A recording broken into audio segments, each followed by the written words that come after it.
There are moments when a leader falls, and the people remember only the silence he demanded, not the words he spoke.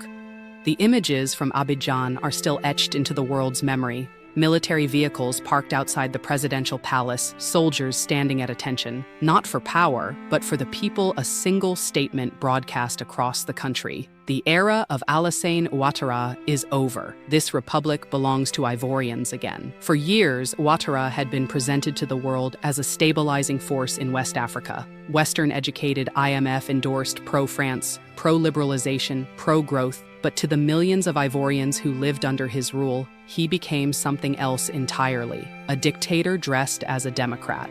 Now, in the aftermath of the military takeover, something extraordinary has emerged, something more absolute than the coup itself, an entire nation refusing to speak kindly of its former leader. No murals, no legacy defenders, no counter-protests in support. From teachers to taxi drivers, farmers to journalists, there is one unspoken agreement echoing from Abobo to Grand Bassam. Don't talk to us about what he did right, we lived what he did wrong. When memory is weaponized by those who suffer, there is no redemption narrative. There is only truth and consequences. This isn't a political rejection, it's a national cleansing, and the man at the center of it, once the darling of foreign investors, is now a symbol of everything Ivory Coast is determined never to become again. Not all dictators wear uniforms. Some wear suits and smile for summit cameras. Alassane Ouattara's rise was polished, professional, and meticulously engineered. Educated in the U.S., trained by the IMF, touted as an economic savior for post-conflict Ivory Coast. He spoke the language of reform, used the vocabulary of development, and walked the red carpets of Paris, Brussels, and Washington with ease. To the West, he was the model African leader, predictable, manageable, and friendly to multinational interests. But back home, in the neighborhoods of Abidjan and the villages of Yamoussoukro, the reality was far uglier. Jobs were promised, then privatized infrastructure projects ballooned budgets, then quietly collapsed. Political opponents were jailed under legal technicalities. Journalists vanished. The CFA franc remained untouched, France's monetary grip as tight as ever. He ruled not through fear, but through sophisticated suffocation, where criticism was labeled treason, where dissent was treated as terrorism, and where foreign diplomats turned a blind eye as long as contracts were honored. And for years, Ivorians were told to be grateful. But gratitude eroded fast when inflation soared, food prices doubled, and corruption danced freely in government corridors. In 2020, when Ouattara declared his intention to run for a third term, despite constitutional term limits, the mask finally slipped. Protests erupted. Dozens were killed. Election observers said little. He won again. But the people remembered, and when the military finally stepped in, it wasn't with violence. It was with vindication. The reaction was not fear, it was relief. Enfin, one woman whispered at a protest. La honte s'en va. Finally, the shame leaves us. The illusion had shattered, and no one, not even his defenders, was willing to tape it back together. When power leaves a man, so does the illusion that he mattered more than the people he silenced. In the days following the military takeover, a strange phenomenon unfolded across Ivory Coast. Statues of Ouattara quietly removed, billboards taken down overnight, official portraits stripped from public offices, not by force, but by disgust. There was no mourning, no calls for respect, no speeches asking for patience. Not one neighborhood rose to defend his legacy. And that silence wasn't apathy, it was judgment. Teachers in schools stopped including his name in civic lessons. Radio hosts refused to play clips from his past speeches. Young graffiti artists in Abidjan painted murals showing a locked treasure chest labeled Ivory Coast, with Ouattara's face as the key that never opened it. In working-class areas, old campaign posters were burned, not as protest, but as a ritual of erasure. And when a foreign journalist asked an elder in Bouaké if there was anything positive to remember about Ouattara, he answered coldly, "Yes, that he's gone." What stunned outside observers was the unanimity of the rejection. Even those who had once worked under him began confessing. One former economic advisor admitted on live radio, "We thought we were building a state, but we were maintaining a monopoly of misery hidden behind statistics." The IMF, World Bank, and French diplomatic corps offered no formal defense. They knew They had seen the contracts, the suppression, the fake consultations, but Ouattara had served his purpose, and now that he had outlived it, he was no longer useful. The people understood this too. They weren't just rejecting him, they were rejecting everything he represented. Some leaders fall, others vanish beneath the weight of a silence so total, it erases even the myth of what they once were. In the shadows of obedience, some soldiers were quietly taking notes, not on orders, but on injustices. The fall of Ouattara didn't begin with a mutiny. It began with memory. For years, young officers across Ivory Coast's armed forces watched their families suffer. While their salaries stagnated, their barracks decayed, and their commanders thrived. They saw military equipment arrive from foreign partners, yet rarely in full, and always late. They noticed contracts with foreign companies that secured mining regions, but never secured drinking water for the villages nearby. They asked, "If we're protecting the people, why are we guarding elites?" One of them, Colonel Ibrahim Sori, posted anonymously in a secure forum. They call him a president, but he governs like an ambassador of outside interests. Whose uniform are we wearing? That post was shared among junior officers across 5 bases. It wasn't rebellion, it was awakening. Meanwhile, General Sekou Doumbia, who had long kept a low profile, began quietly building trust among non-aligned battalions. He didn't preach nationalism, he didn't rally with speeches, he simply asked one question. If not us, who will protect Ivory Coast from becoming a well-dressed prison? When the time came to move, the soldiers didn't hesitate. There were no shootouts, no looting, no midnight purges. Ouattara was placed under house arrest. His guards stepped aside. The presidential compound was secured not with celebration, but with solemn understanding. The generals issued a single statement. There will be no transition to another strongman, only to the people. They called for calm, they banned vengeance, they opened the airwaves, and to the shock of the world, the country obeyed. Ivory Coast did not collapse, it recalibrated. Not because it was forced, but because someone in uniform remembered the duty was to the people, not to power. When history turns, the loudest voice comes not from embassies, but from alleys, markets, and classrooms. In the hours after Ouattara's removal, foreign embassies scrambled. France issued a cold, cautious line: "We hope for stability and constitutional order." The US State Department followed: "We are monitoring the situation closely." ECOWAS, as usual, called for dialogue. But on the streets of Abidjan, the dialogue had already begun, without them.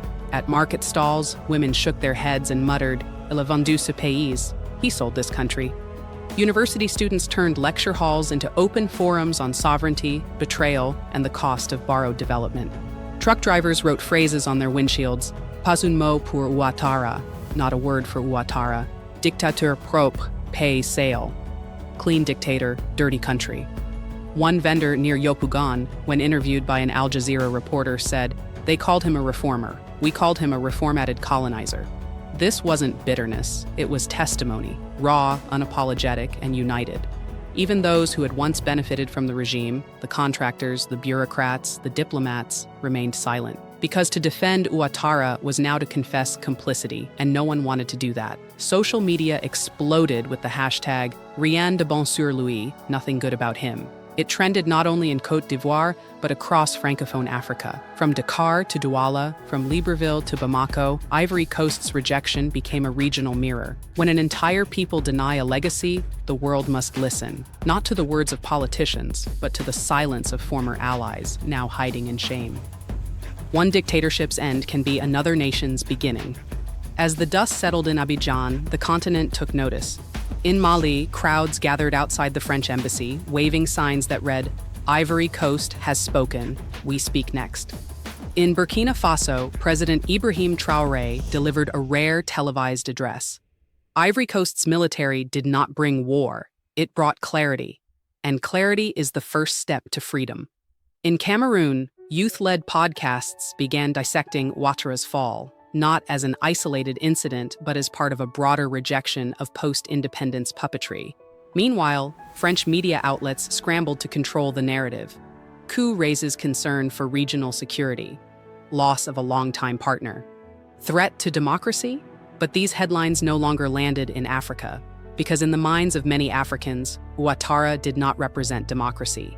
He represented dependency managed with eloquence.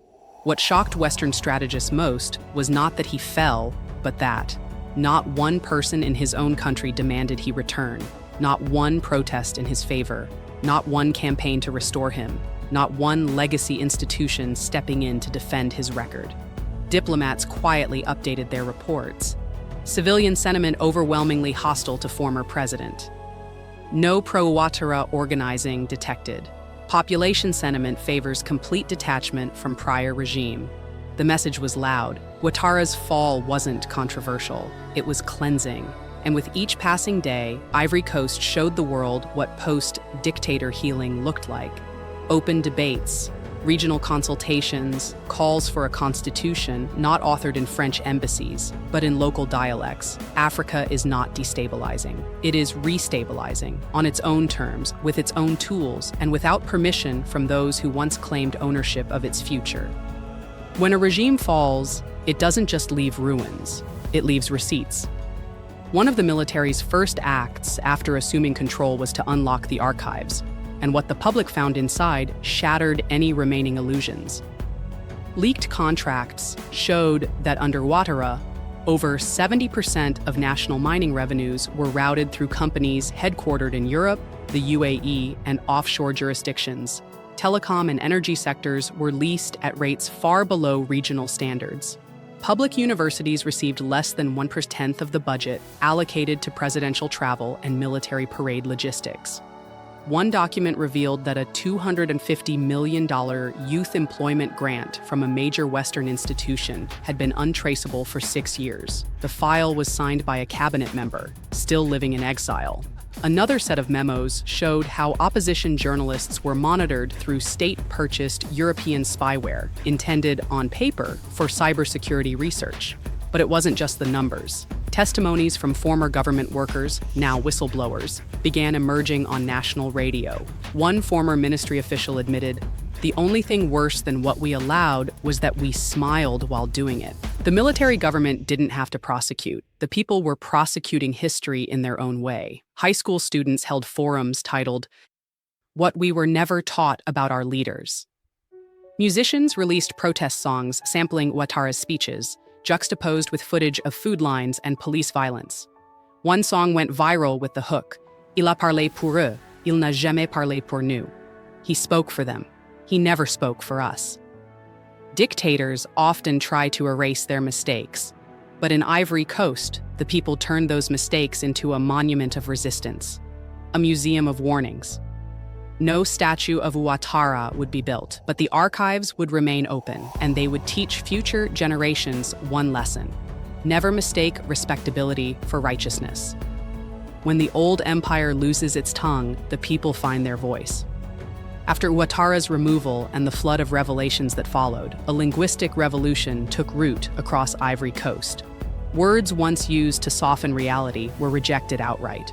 Economic partnership became foreign extraction contract. Stability became managed compliance. Reform became rebranding of exploitation.